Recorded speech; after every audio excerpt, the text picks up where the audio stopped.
E69 news కి స్వాగతం. ముందుగా ముఖ్యాంశాలు.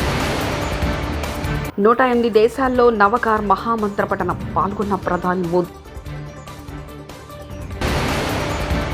అమరావతిలో ఇంటి నిర్మాణానికి భూమి పూజ చేసిన సీఎం చంద్రబాబు దంపతులు.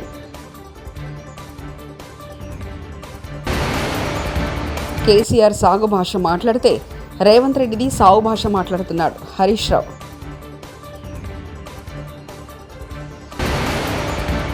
అరాచకాలు సృష్టించేందుకు జగన్ కుట్రలు హోంమంత్రి అనిత. నవాకార్ మహామంత్రం పరమ పవిత్రమైందని దీన్ని సామూహికంగా పఠించడం వల్ల ప్రపంచ శాంతి సామరస్యాలు సమకూరుతాయని ప్రధాని మోదీ పేర్కొన్నారు. ఈరోజు బుధవారం ఢిల్లీలోని విజ్ఞాన్ భవన్లో జరిగిన నవకార్ మహామంత్ర దివస్లో ప్రధాని నరేంద్ర మోదీ పాల్గొన్నారు.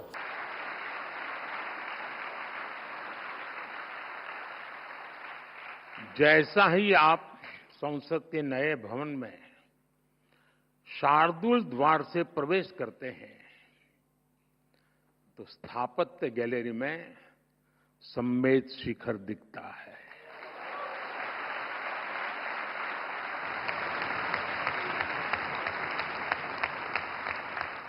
लोकसभा के प्रवेश पर రేవంత్ రెడ్డి మొన్న ఢిల్లీలో బీసీల ధర్నా పెడితే దానికి ఆయన పార్టీ నాయకుడు రాహుల్ గాంధీని రాలేదు.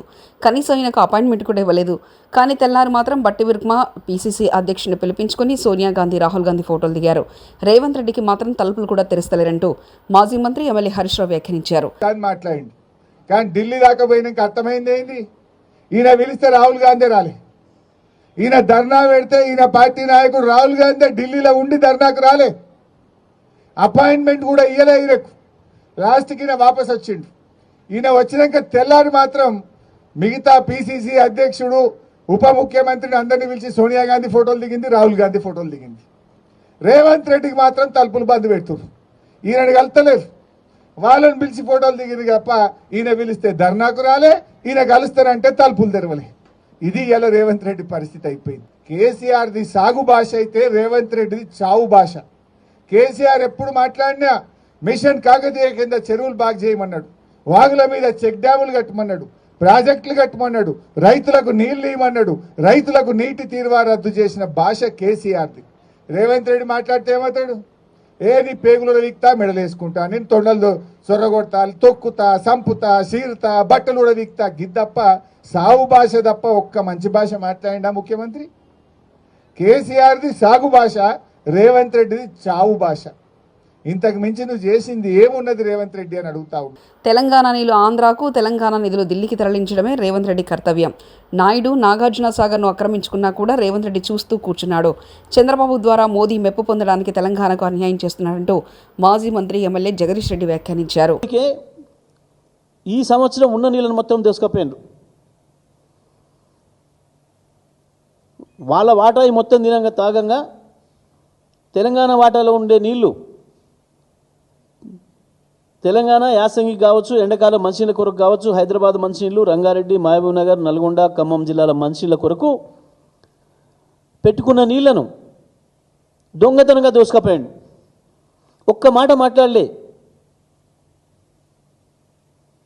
ముఖ్యమంత్రి కానీ, నీటిపారుదల శాఖ మంత్రి కానీ, ఇతర మంత్రులు కానీ, నల్గొండ జిల్లా, మహబూబ్ నగర్ జిల్లా, ఖమ్మం జిల్లాల మంత్రులు కానీ ఒక్క మాట మాట్లాడలేదు.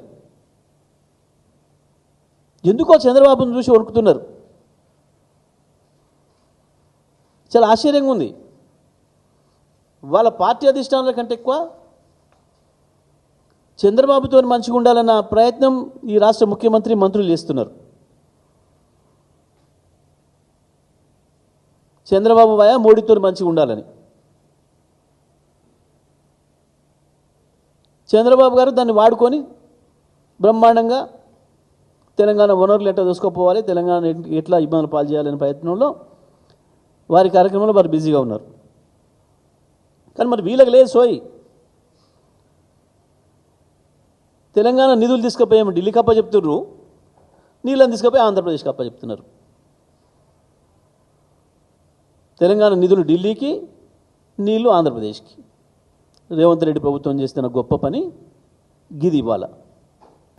రాప్తాడు పర్యటనలో ఉద్దేశపూర్వకంగానే గొడవలు సృష్టించేందుకు మాజీ సీఎం జగన్ ప్రయత్నించారని హోంమంత్రి అనిత విమర్శించారు. 2 రోజుల నుంచే పక్కా ప్రణాళికలతో వ్యవహరించారన్నారు. గొడవలు జరిగే అవకాశం ఉందని నిఘా వర్గాల సమాచారంతోనే 1100 మంది పోలీసులతో భద్రతా ఏర్పాట్లు చేసినట్లు తెలిపారు. ఆయన డబ్బులిచ్చి వైకాపా కార్యకర్తల్ని భారీగా రప్పించి పోలీసులపై దాడికి దిగారన్నారు. 11 సీట్లకు పడిపోయిన వ్యక్తి పరామర్శకి వెళ్ళినప్పుడు కూడా 11 సీట్లు వచ్చినా కూడా బుద్ధి రాకుండా ఆ పరామర్శించిన తీరు చూస్తూ ఉంటే నిజంగా చాలా బాధ అనిపించే పరిస్థితి. లాస్ట్ 5 years లో మేము చెప్పామండి, ఐపీసీ సెక్షన్ ప్రకారం అన్నది కాకుండా వైసీపీ సెక్షన్ ప్రకారం అని చెప్పి పోలీసుల చేత కూడా పనిచేయించి పోలీస్ వ్యవస్థని కూడా నిర్వీర్యం చేసేసి ఈరోజు అదే పోలీసు వ్యవస్థ మీద విరుచుకుపడే పరిస్థితి చూస్తూ ఉంటే జగన్మోహన్ రెడ్డి మానసిక పరిస్థితి కూడా మేము జాలిపడాల్సిన సందర్భం. ఒక జగన్మోహన్ రెడ్డి అన్న వ్యక్తి ఒక పులివెందలకి మాత్రమే ఒక ఎమ్మెల్యే, అతనికి ప్రతిపక్ష హోదా లేదు. అయినప్పటికీ అతను ఒక ఎక్స్ సీఎం అన్న ఒకే ఒక కారణంతో ఆయన టూర్ ప్రోగ్రామ్ గురించి మాట్లాడినప్పుడు మేము చాలా క్లియర్గా 1100 మంది అప్రాక్సిమేట్లీ 1100 మంది పోలీస్ బలగాల్ని డిఎస్పీ స్థాయి నుంచి రోప్ పార్టీస్ వరకు అంటే ఏపీఎస్పీ బెటాలియన్స్ వరకు దగ్గర 1100 మంది పోలీసులను పెట్టాం. అంటే మీరు అనుకోవచ్చు ఒక ఎక్స్ సీఎంకి 1100 మంది పోలీసులు ఎందుకండి అని. కానీ అతను వెళ్తున్న ప్రాంతం చాలా సెన్సిటివ్ ప్రాంతం. తను వెళ్తున్న ప్రాంతంలో ఏదైనా గొడవలు జరిగే పరిస్థితి ఉండి లా అండ్ ఆర్డర్ కనుక ఇబ్బంది పడితే సామాన్యమైన ప్రజలు ఇబ్బంది పడతారని ఒకే ఒక కారణంతో గౌరవ ముఖ్యమంత్రి గారి ఆదేశాల మేరకు డీసీపీ గారు అందరూ కలిసి సుమారుగా 1100 మందిని అక్కడ డిప్లాయ్ చేశాం. వాళ్ళు డిప్లాయ్ చేయడమే కాదు, ప్రతి ఒక్కరికి కూడా వాళ్ళకి అక్కడ బాడీ వన్ కెమెరాస్ కానీ, రోప్ పార్టీస్ కానీ, మళ్ళీ పబ్లిక్ అడ్రస్ సిస్టమ్స్ కానీ, డ్రోన్స్ కానీ, ఏరియల్ సర్వేలెన్సెస్ గురించి డ్రోన్స్ కానీ, ఫైర్ టెండర్స్ కానీ, అంబులెన్సెస్ కానీ, గ్యాస్ గన్స్ కానీ ఇవన్నీ కూడా పెట్టుకున్నాం. అంటే సాధారణంగా ఒక విఐపీ వచ్చినప్పుడు ఎటువంటి ట్రీట్మెంట్ చేసుకుంటామో ఆ ట్రీట్మెంట్ అంతా కూడా ఒక సాధారణ ఒక పులివెందుల ఎమ్మెల్యేకి కూడా కేవలం ఎక్స్ సీఎం అన్న కారణంతో మేము ఇవ్వడం కూడా జరిగింది. ఆ సంగతి కూడా మీరందరూ కూడా గమనించాలి. ఏపీ సీఎం చంద్రబాబు రాజధాని అమరావతిలో తన ఇంటి నిర్మాణ పనులకు శంకుస్థాపన చేశారు. వెలగపూడి సచివాలయం వెనకాల E9 రహదారి పక్కనే ఇంటి నిర్మాణం చేపట్టారు. ఈ కార్యక్రమంలో చంద్రబాబు సతీమణి నారా భువనేశ్వరి, మంత్రి నారా లోకేష్, బ్రాహ్మణి, దేవాంశ్ పాల్గొన్నారు.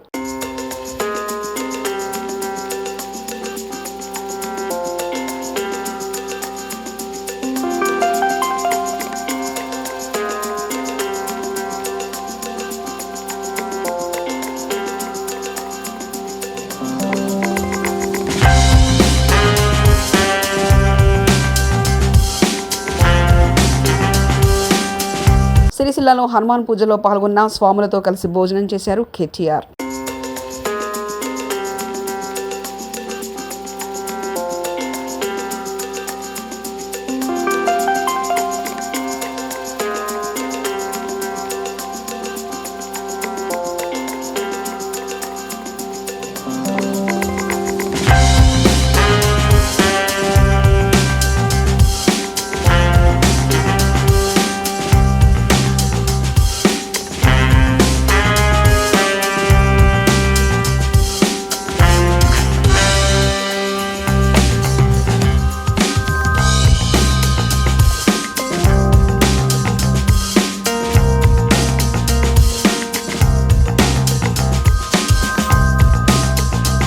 నాగార్జునసాగర్ డ్యామును పూర్తిగా తమ ఆధీనంలో తీసుకున్న ఆంధ్ర సిఆర్పీఎఫ్ బలగాలు నాగార్జునసాగర్ డ్యాం 13వ గేటు వద్ద విధుల నుండి వైదొలిగిన తెలంగాణ వైపు విధులు నిర్వహిస్తున్న సిఆర్పీఎఫ్ బలగాలు 13వ గేట్ నుంచి అవతల ఆంధ్ర వైపు విధులు నిర్వహిస్తూ తెలంగాణ వైపు వచ్చిన ఆంధ్ర సిఆర్పీఎఫ్ బలగాలు దీనిపై తమకు ఎటువంటి సమాచారం లేదని అంటున్న ఎన్ఎస్పీ అధికారులు నాగార్జునసాగర్ డ్యామును ఆంధ్ర బలగాలు పూర్తిగా తమ ఆధీనంలోకి తీసుకోవడంపై రాజకీయ విశ్లేషకుల భిన్నాభిప్రాయాలు. హెచ్సియు భూములపై సిబిఐ కాదు సిబిఐని ఎంక్వైరీ చేయాలి.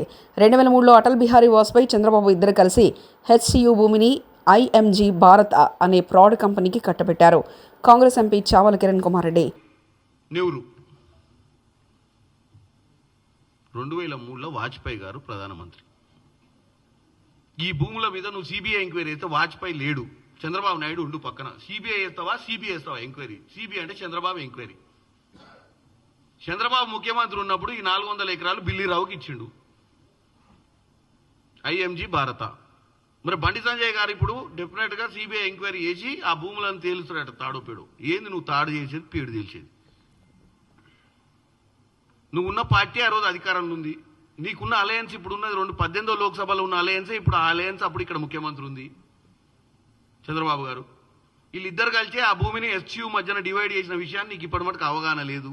తెలంగాణలో ఇక నుండి కొత్త మద్యం బ్రాండ్లు 604 కొత్త మద్యం బ్రాండ్లకు దరఖాస్తులు వచ్చినట్లు తెలిపిన అంబార్కి శాఖ ఇందులో 331 రకాల ఇండియన్ బ్రాండ్లు, 273 ఫారిన్ బ్రాండ్లు మద్యంపై భారీగా డబ్బులు రాబట్టి 6 గ్యారంటీల అమలు కోసం రేవంత్ సర్కార్ విశ్వ ప్రయత్నాలు. AP deputy CM Pawan Kalyan చిన్న కుమారుడు మార్క్ శంకర్ త్వరగా కోలుకోవాలని రాజంలోని జనసేన నాయకులు ఆకాంక్షించారు. ఈ మేరకు శ్రీ పోలిపల్లి పైడితల్లి అమ్మవారి ఆలయంలో ప్రత్యేక పూజలు నిర్వహించారు. జనసేన రాష్ట్ర ప్రచార కార్యదర్శి పొగిరి సురేష్ బాబు ఆధ్వర్యంలో ఈ పూజలు చేశారు. సింగపూర్లో మంగళవారం జరిగిన అగ్ని ప్రమాదంలో పవన్ కుమారుడు మార్క్ శంకర్ గాయపడిన విషయం తెలిసిందే.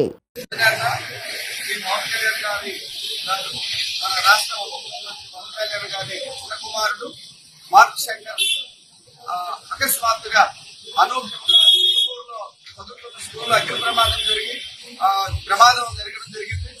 ఈరోజు ఆయన చేస్తున్నటువంటి సేవా కార్యక్రమాలు, ప్రజల కోసం ఆయన పడుతున్న కష్టాలను చూసి కూడా దేవుడు ఇలాంటి కష్టాన్ని ఇవ్వడం జరిగింది.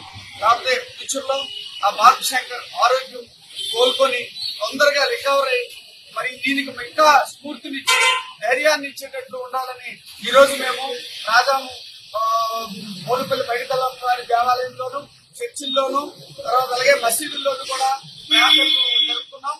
తొందరగా కోలుకోవాలని మేము అందరినీ ప్రార్థిస్తూ మేము కూడా ఆశిస్తున్నాం. మార్క్ శంకర్ తొందరగా కోలుకోవాలని మేము కోరుకుంటున్నాం. కుటుంబ వివాదంతో నటుడు మోహన్ బాబు కుటుంబం తాజాగా మరోసారి వార్తల్లో నిలిచింది. తన కారు పోయిందని మంగళవారం పోలీసులకు ఫిర్యాదు చేసిన మనోజ్ బుధవారం ఉదయం జల్పల్లిలోని మోహన్ బాబు నివాసం వద్దకు చేరుకున్నారు. ఆయన లోపలికి అనుమతించకపోవడంతో గేటు బయటే బైఠాయించి నిరసన తెలియజేశాడు. అనంతరం మీడియాతో మాట్లాడారు.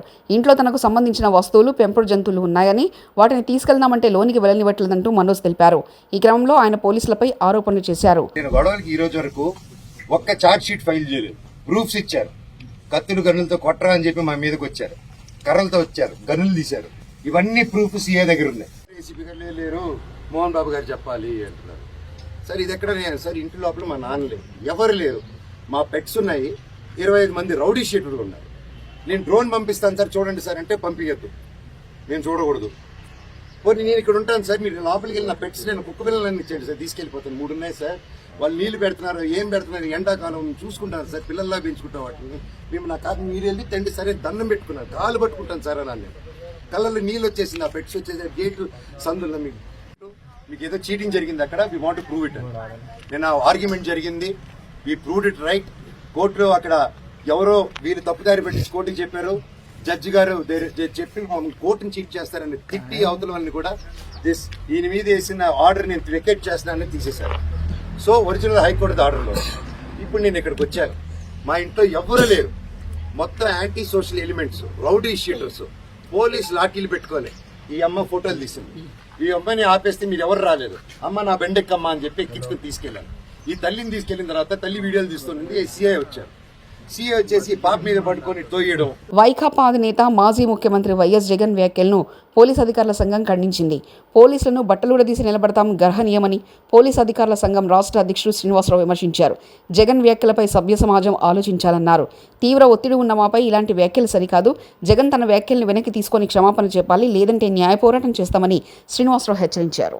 తీసుకుంటుంది ఈ వ్యాఖ్యలను తీవ్రంగా ఖండిస్తా ఉన్నాం. ఇటువంటి వ్యాఖ్యలు ఒక మాజీ ముఖ్యమంత్రిగా ఉన్న మీరే ఇలా మాట్లాడితే ఈ సభ్య సమాజం ఏమనుకుంటుందో ఓసారి మీరు ఆలోచించాల్సి ఈ సందర్భంగా విజ్ఞప్తి చేస్తా ఉన్నాం. అలాగే పోలీసులు ఎప్పుడు కూడా రాగద్వేషాలకి అతీతంగా మేము పనిచేస్తా ఉన్నాం. పనిచేస్తున్న మాపై ఈ విధంగా మాట్లాడటం సరికాదని గతంలో కూడా చెప్పాం, ఇప్పుడు కూడా మరొకసారి విజ్ఞప్తి చేస్తా ఉన్నాం. ఎంత దారుణంగా మాట్లాడుతున్నారో ఒకసారి మీరు మననం చేసుకోండి. అట్లాగే పోలీసులు అక్కడ శాంతి భద్రతలు లేవని చెప్పి మాట్లాడారు, భద్రతా వైఫల్యం జరిగినట్టుగా మాట్లాడారు. ఇవి కేవలం ఉద్దేశపూర్వకంగా ఒక రాజకీయ మైలేజ్ కొరకు మీరు ఊగిపోతూ మాట్లాడినట్టుగా ఆంధ్రప్రదేశ్ పోలీస్ అధికారుల సంఘం భావిస్తా ఉన్నది. ఎందుకంటే చాలా అంటే ఎట్లా ఉందంటే మీరు మాట్లాడే మాటలు పోలీసు అందరి బట్టలు తీస్తానంటే పోలీసు బట్టలు ఎవరంటే వారు వేసుకోవడానికి, ఎవరంటే వాళ్ళు ఇప్పుకోవటానికి ఇదేమన్నా ఫ్యాషన్ షో అనుకుంటున్నారో నాకు అర్థం కావడం లేదు. ఇదేమన్నా ఫ్యాషన్ షోనా ఎవరైనా బట్టలు ఇప్పదీసి చూసుకుని వెళ్ళిపోవటానికి? పోలీసులు అంటే ఒక రాజ్యాంగ పరంగా ప్రజా భద్రతకి, ప్రజా రక్షణకి సంబంధించినటువంటి 108 దేశాల్లో నవకార్ మహామంత్ర పఠనం పాల్గొన్న ప్రధాని మోదీ. అమరావతిలో ఇంటి నిర్మాణానికి భూమి పూజ చేసిన సీఎం చంద్రబాబు దంపతులు.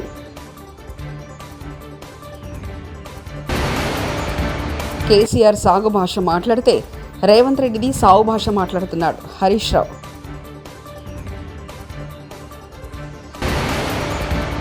అరాచకాలు సృష్టించేందుకు జగన్ కుట్రలు హోంమంత్రి అనిత. ఈ 69 న్యూస్ ఇంతటితో సమాప్తం. చూస్తూనే ఉండండి ఈ 69 న్యూస్.